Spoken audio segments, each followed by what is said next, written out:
New GST reform 2025 आम आदमी और इंडिया की इकोनॉमी पर इसका असर। हेलो दोस्तों, कैसे हैं आप लोग? खुश ही होंगे क्योंकि आपकी जरूरत की चीजें सस्ती जो होने वाली है। आइए बताता हूं कैसे। दोस्तों, क्या आपको याद है 2017 जब गुड्स सर्विसेज टैक्स जीएसटी पहली बार आया था? उस समय कहा गया था वन नेशन वन टैक्स। लेकिन धीरे धीरे ये सिस्टम इतना जटिल हो गया कि आम आदमी, छोटे बिजनेस और बड़े उद्योग, सबके लिए कंफ्यूजन और बर्डन बन गया। लेकिन अब 2025 में सरकार ने जीएसटी को पूरी तरह बदल दिया है। कहने को 2 स्लैब, लेकिन असलियत में 3 स्लैब्स रह गए हैं, 5%, 18% और 40%। इसका मतलब आपके खाने का सामान, कपड़े, दवायां, गाड़ियां, लग्जरी आइटम्स, सबकी कीमत बदलने वाली है। आज की इस वीडियो में हम विस्तार से समझेंगे न्यू जीएसटी रिफॉर्म क्या है, कौन सी चीजें सस्ती हुई, कौन सी महंगी, किस सेक्टर को सबसे ज्यादा फायदा, और आखिर ये आम आदमी और इंडिया की इकोनॉमी को कैसे बदलेगा। तो चलिए शुरू करते हैं इंडिया के नए टैक्स युग का सफर। जीएसटी क्या है और क्यों जरूरी है? GST equals goods and services tax 2017 में लॉन्च हुआ। Multiple indirect taxes, excise, value added tax, service tax को मर्ज करके एक सिंगल सिस्टम बनाया गया। आइडिया था सरलता, करप्शन कम करना और वन नेशन वन टैक्स का सपना। लेकिन ग्राउंड रियलिटी 5 से ज्यादा स्लैब्स, 0%, 5%, 12%, 18%, 28% और साथ ही में सेस जैसा टैक्स। स्मॉल बिजनेसेस कंफ्यूज हो गए, कंप्लायंस मुश्किल हुआ और टैक्स बर्डन अनइवन हो गया। इसलिए लोगों ने बार बार डिमांड की जीएसटी को सिंपल बनाओ। अब 2025 में मोदी गवर्नमेंट और जीएसटी काउंसिल ने बड़ा कदम उठाया, सिर्फ 3 स्लैब्स। आइए नए टैक्स स्लैब को डिटेल में समझने की कोशिश करते हैं।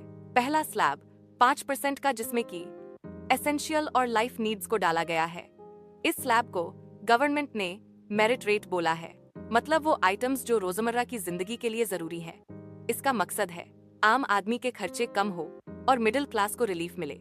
उदाहरण डेयरी उत्पाद, पहले पनीर और घी पर 12% जीएसटी लगता था, अब ये 5% में आ गया। मतलब 100 रुपए का घी पहले 112 रुपए का पड़ता था, अब 105 रुपए का पड़ेगा। भारत जहां 70% घर डेयरी उत्पादों का उपयोग करते हैं, ये ह्यूज सेविंग है। दवाएं और चिकित्सा उपकरण, जीवन रक्षक दवाएं, सीरिंज, स्टेंट अब 5% में। उदाहरण 1000 रुपए की दवा जो 12% जीएसटी के बाद 1120 रुपए की होती थी, अब 5050 रुपए की मिलेगी। स्वास्थ्य सेवा लागत में सीधी राहत, कपड़े और फुटवियर 2500 रुपए से कम कीमत के 5% स्लैब में, जैसे कि 2000 रुपए की शर्ट पहले 12% जीएसटी 2240 रुपए की पड़ती थी, अब सिर्फ 5% यानी 2100 रुपए की मिलेगी। मतलब फैशन ज्यादा किफायती।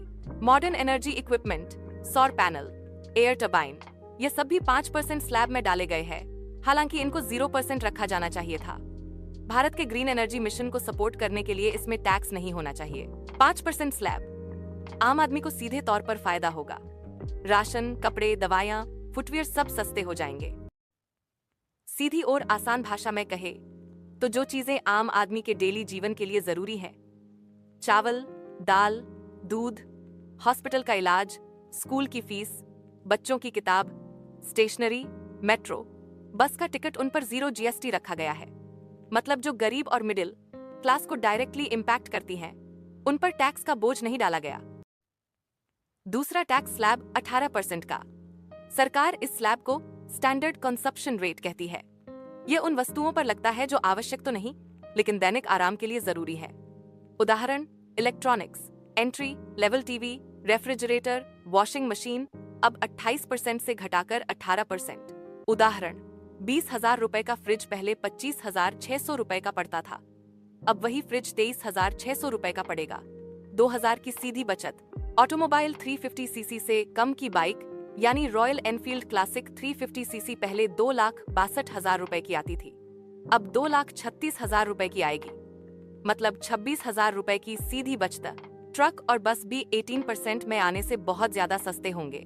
मोबाइल फोन, लैपटॉप, फर्नीचर अब 18% में आ गए हैं एज मध्यम वर्ग के लिए। यह फायदा बहुत बड़ा फायदा है। अब बात करते हैं 40% स्लैब की। 40% स्लैब लग्जरी और सिन वस्तुएं इसके अंदर होगी।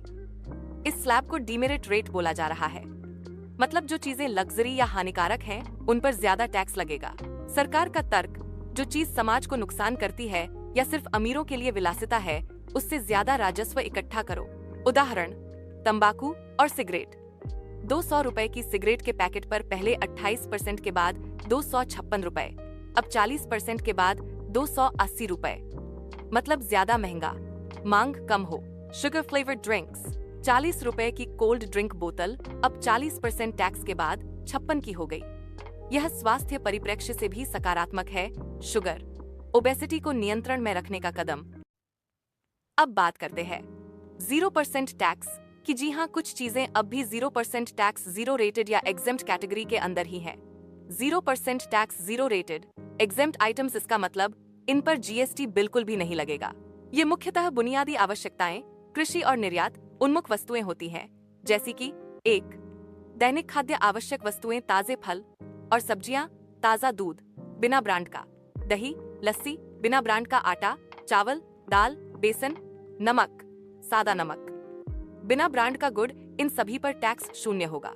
उदाहरण, अगर शर्मा जी 5 किलो चावल 200 रुपए का खरीदते हैं तो उन्हें बिल्कुल 200 ही देना पड़ेगा, कोई जीएसटी नहीं लगेगा। 2. शिक्षा सेवाएं। स्कूल, कॉलेज और मान्यता प्राप्त विश्वविद्यालयों की ट्यूशन फीस, बच्चों की कॉपी किताबें, स्कूल टेक्स्ट बुक, समाचार पत्र आदि पर कोई टैक्स नहीं होगा। मतलब माता पिता के लिए शिक्षा पर खर्च अब कम होगा और शिक्षा सुलभ बनी रहेगी। 3. स्वास्थ्य सेवाएं। अस्पताल, क्लिनिक, डॉक्टरों की ओपीडी, परामर्श फीस, रक्त और अंगदान, स्वास्थ्य जांच। अगर कोई मरीज 5,000 रुपए तक के मेडिकल टेस्ट कराते हैं अस्पताल में तो उस पर 0 जीएसटी होगा। अब बात करते हैं खेती से जुड़ी चीजें, जैसे बीज, ऑर्गेनिक खाद, कुछ टाइप के स्पेशल फर्टिलाइजर्स, एडवांस एग्रीकल्चर उपकरण इत्यादि पर टैक्स 0 रहेगा। खेती से जुड़ी बुनियादी सेवाएं, जैसे गांवों में ट्रैक्टर किराए पर लेना, खेत मजदूर सेवाएं, इससे किसानों की उत्पादन लागत कम होगी। निर्यात माल और सेवाएं। निर्यात किए गए माल और सेवाओं पर 0 जीएसटी, मतलब इंडिया का एक्सपोर्ट कम्पिटिटिव बनाने के लिए यह स्टेप रखा गया है। रेलवे टिकट, जनरल और स्लीपर क्लास के टिकट पे 0 टैक्स। मेट्रो, सार्वजनिक बस सेवाएं, बिजली, पानी की आपूर्ति पर 0 टैक्स। कौन सी चीजें सस्ती और कौन सी महंगी? सस्ती होने वाली चीजें घी, पनीर, बिस्कुट, चॉकलेट, सूखे मेवे, खाना पकाने के तेल, दवाएं, चिकित्सा उपकरण, शिक्षा सामग्री, स्कूल की आपूर्ति, 2,500 रुपए से कम के कपड़े, एंट्री लेवल इलेक्ट्रॉनिक्स और उपकरण, 350 सीसीसी तक की मोटरसाइकिलें। महंगी होने वाली चीजें शुगर फ्लेवर्ड ड्रिंक्स, सिगरेट, तंबाकू, पान मसाला, प्रीमियम शराब, 350 सीसी से ज्यादा की bike, private jet, private ship. 4. Sector wise प्रभाव देखें तो डेयरी सेक्टर को 11,400 करोड़ रुपए का सीधा फायदा, जिससे किसानों की आय बढ़ेगी। संगठित डेयरी उद्योग को बढ़ावा। ऑटोमोबाइल सेक्टर में छोटी कारें और बाइक, सस्ती प्रीमियम बाइक और लग्जरी कारें महंगी। Tata Motors, Maruti, royal Enfield ने पहले ही मूल्य कटौती की घोषणा की। फैशन और लाइफस्टाइल, रेमंड जैसी कंपनियों ने 2,500 रुपए के कपड़े सस्ते किए, मध्यम वर्ग को सीधा फायदा। It's drone industry, industrial drone पर सिर्फ 5% टैक्स, सैन्य ड्रोन पर छूट, इससे ड्रोन बिजनेस को बड़ा बढ़ावा मिलेगा। छोटे व्यवसाय और स्टार्टअप, ऑटो रिफंड की सुविधा, प्री फाइल रिटर्न की सुविधा। आई कॉमर्स के लिए सिंगल रजिस्ट्रेशन की सुविधा, जिससे कि बिजनेस करना आसान होगा। अब बात करते हैं कि इससे आम आदमी को क्या मिलेगा। रोजमर्रा का खर्च कम होगा, हेल्थ केयर सस्ता होगा, एजुकेशन अफोर्डेबल होगी, ट्रांसपोर्ट व्हीकल्स, इनडायरेक्टली फेयर्स कम हो सकते हैं, इन्फ्लेशन कंट्रोल यानी महंगाई कम होगी और सेविंग्स बढ़ेगी। लेकिन यह गवर्नमेंट के लिए बहुत ही चैलेंजफुल होगा। सरकार चाहती है कंजम्पशन बढ़े, मिडिल क्लास को राहत मिले। इससे सरकार का रेवेन्यू शॉर्टफॉल लगभग 93,000 करोड़ का होगा। गवर्नमेंट को लॉस होगा, लेकिन सरकार को उम्मीद है ज्यादा लोग जीएसटी पे करेंगे, वॉल्यूम बढ़ेगा, लग्जरी टैक्स से रेवेन्यू कवर होगा। भविष्य का इंडिया। इस जीएसटी रिफॉर्म से भारत में क्या बदलाव होगा? ईज ऑफ डूइंग बिजनेस सुधरेगा, ग्लोबल इन्वेस्टर्स के लिए इंडिया अट्रैक्टिव बनेगा, कॉमन मैन को लगेगा सरकार ने सच में मिडिल क्लास का ख्याल रखा।